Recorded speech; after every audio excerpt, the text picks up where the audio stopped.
सदाशिवसमारम्भां शङ्कराचार्यमध्यमाम् अस्मदाचार्यपर्यन्तं वन्दे गुरुपरम्पराम्.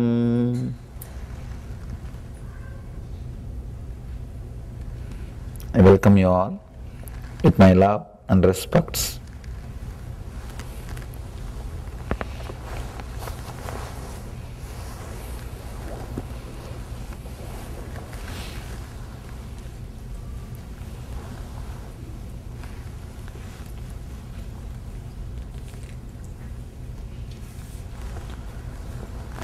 Today's subject is the silence within. Shiva is taking us to a different dimension today. Yesterday he was giving us the technique to jump from sound to soundlessness through withdrawal, the method of withdrawing, pratyahara. Today he is teaching us a method called dharana. Dharana means centering. Understand? Pratyahara means withdrawing. Dharana means centering. Yesterday he was teaching us how to withdraw from the sound. Today he is going to teach us how to center yourself on the sound. Today's technique is more for musicians, poets, people who are performing arts related to sound. There are so many other beautiful arts related to sound. Mimicry. I have seen people creating sounds like animals. Animals will come and respond. So powerful. Animals will come and respond. One yogi, I had the fortune of living with that yogi. He will just create some sound and the snakes will come. I don't know how he makes it possible. Just some sound, the snakes will come. And he will create some sound, dogs will come. Not only dogs will come, he will change the moods of the dogs with just one or two sounds. Just one or two sound, he will just change the mood of the dog. Either dog will get frightened and run away, or he'll just come and sit like a pet at his feet. Just with the sound, he was able to play so many things. All the people who perform some kind of arts related to sound, this technique is for them. How to enter into the center of the sound.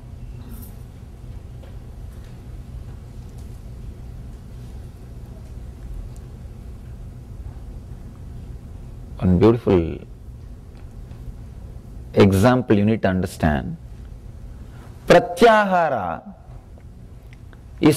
will not be successful always. Pratyahara means moving away, withdrawal. Withdrawal from the vision, seeing, light is possible. If you close your eyes, it will become possible. But withdrawal from sound, just closing your ears will not work. Unfortunately, that is the one sense which you can't close, which is open. You can't be putting your ears, your hands all the time, or you can't be using the earplug all the time. Even if you use the earplugs, you will be just waiting for some sound to disturb you. I have seen people, either they get disturbed by sound. It is not even sound that disturbs, your resistance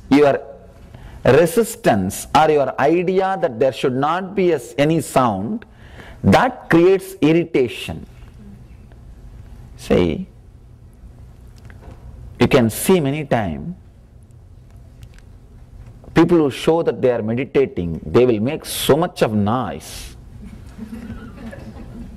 Before they start meditating, They will tell you, keep quiet, do this, stop that, stop that, stop that. They will go around and make the whole house topsy-turvy. And no, the sound which they make will be much worse than anything else. And especially if these mother-in-laws learn meditation. The Indian mother-in-laws, they have their own way of making the whole thing silent. Anyhow, when you try to bring so much forced silence on everything around you, one big problem is you become so particular, so strong about the silence. Any small sound can create irritation which will not settle inside you for half an hour.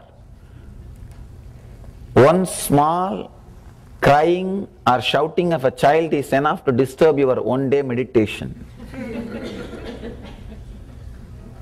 I really have seen people, it becomes later on ego drama. If somebody creates a sound, it becomes like a more than a preparation for meditation, it just becomes egocentric. And they start shouting, and not only that, the irritation which they carry never settles down. Maybe Shiva knows all these problems, that is why he is giving us today Dharana. Dharana means centering on the sound itself. Yoga has got 8 parts.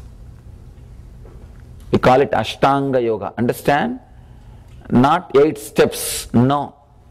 8 parts. All 8 parts is supposed to be practiced simultaneously at a time. In the 8 parts, Pratyahara and Dharana are 2 different parts. Pratyahara means withdrawal. Dharana means centering. Yesterday he was teaching us the technique how to withdraw. Today he is teaching us how to center yourself in the sound and enter into soundlessness. This technique is more powerful, more practical than that technique. That technique, the yesterday's technique, you need to make the whole thing silent. I don't think it will be possible. Even in my ashram, I am not able to make things silent. Which is supposed to be the controlled condition for inner science experiments. No, you can't. Because what will you do with the trees? What will you do with the birds? What will you do with the natural sounds? You can't do anything about it. Even if you go to Himalayas, there will be sound of the waterfalls. What will you do about it? Nothing can be done. So sound, withdrawal from the sound, or completely making your surroundings silent, I don't think is possible, practical. Here, this technique does not need silence as a prerequisite. You don't have to shout so much to make others silent. You can work with the sound. With sound, you can go beyond the sound. Through sound, you can enter into soundlessness. Beautiful technique. Let me just read the technique. Then we will go step by step into the technique and understand how to internalize. Bathe in the center of the sound, as in the continuous sound of a waterfall, or by putting the fingers in the ears, hear the sound of sounds, anahata dvani.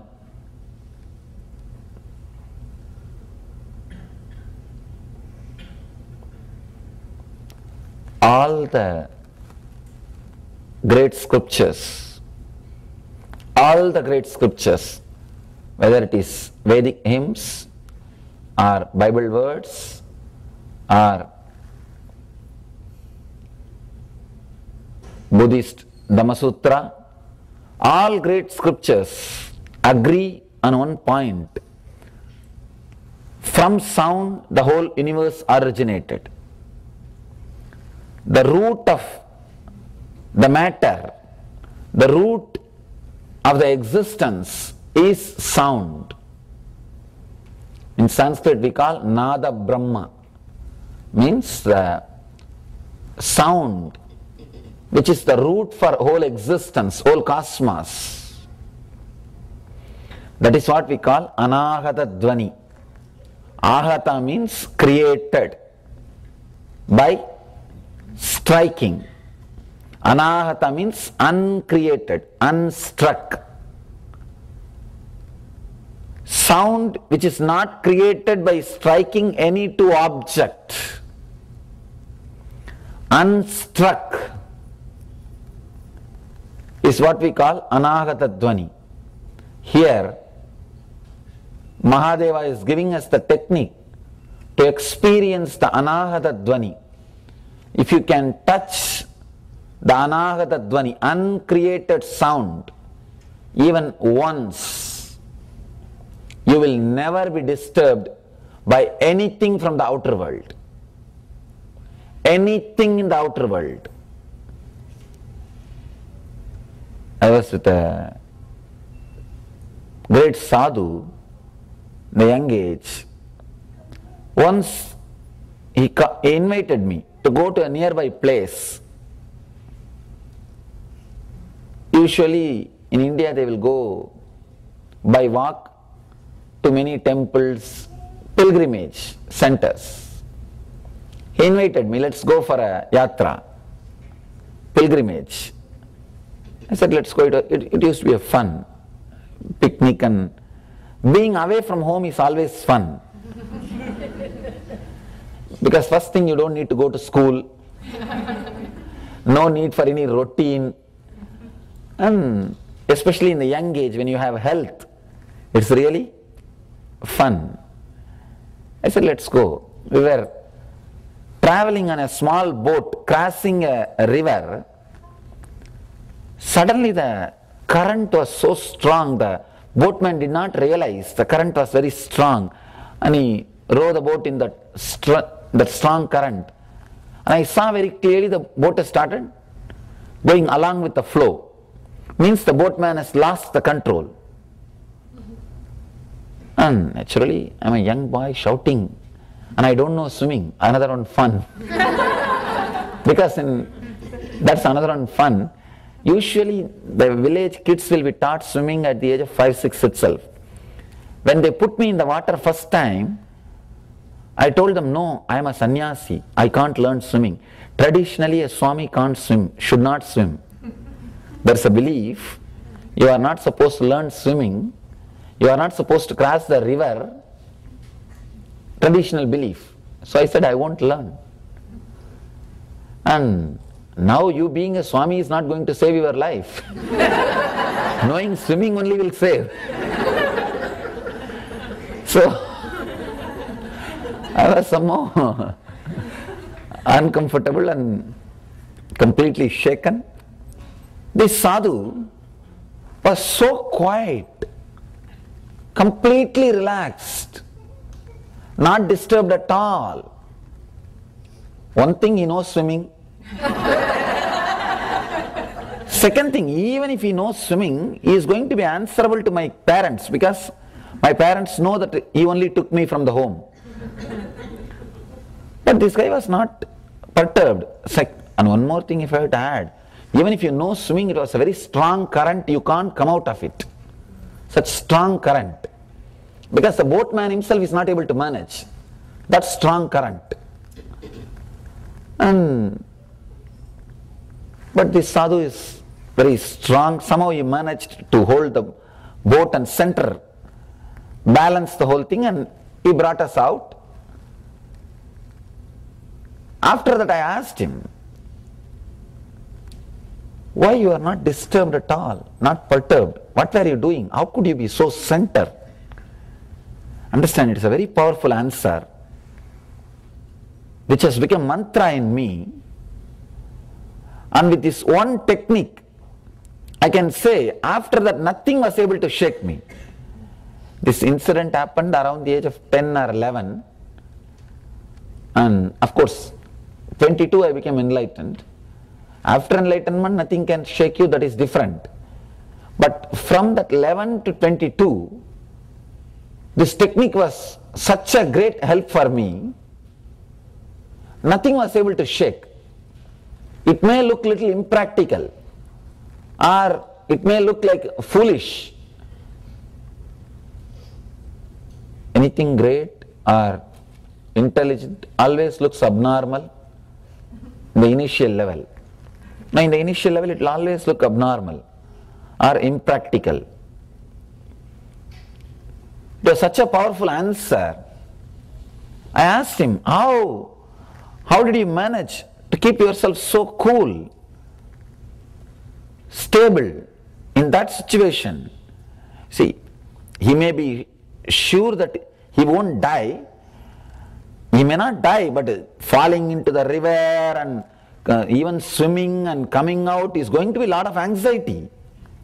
Is going to be a lot of insecurity. See, you don't have to have life-threatening thing to disturb you. Just a small sound is enough for most of us. And being so calm and centered, even his breathing did not shift or alter. It was so serene, relaxed, completely balanced. That was shocking. See, hiding your fear from the face or from the others is easy. If you are little intelligent, you can manage that game. But not even the breathe, even your breath has not taken a shift. It is there, balanced, beautifully flowing, as innocent way as it used to be. That's really something need to learn. He answered, no, whenever I see something happening around me, I know everything merges into one sound. Everything, even my life or my death, everything merges into one sound. So that imbalancing, when that boat became imbalanced, the gushing sound of the water, the stream, reminded me of that sound. I just relaxed into that sound. I just centered myself into that sound. When I relaxed into that sound, two things happened. One, I didn't have any stress, fear stroke, panic attack, disturbance. Second thing, suddenly I saw the whole stream energy supporting me. Suddenly I saw the water below me is not my enemy. It is a ground holding me. Understand? I don't know. Sometimes these great words, when you hear from a person who has experienced that same thing, it just clicks. It just clicks. Something happens in you. He said, you see, now you are not afraid of the earth unless there is an earthquake. You are not afraid. You feel safe when you are standing on the earth. You feel completely relaxed. He says, when I connected with that sound, two things. One, there was no stress, panic attack, anxiety, disturbance. Second thing, I just felt that energy or that sound, the source of that sound, that stream was supporting me. Maybe when he uttered these words, I was in that high fear or in that complete vulnerable openness. I don't know. It became so strongly got engraved into my being. After that, this kind of situations where I am threatened, disturbed, Automatically I fell into that center of that sound in that space. Whatever is happening around me, in me, I just put myself in the center. And it really works miracles. Understand? It really works. It really does miracles.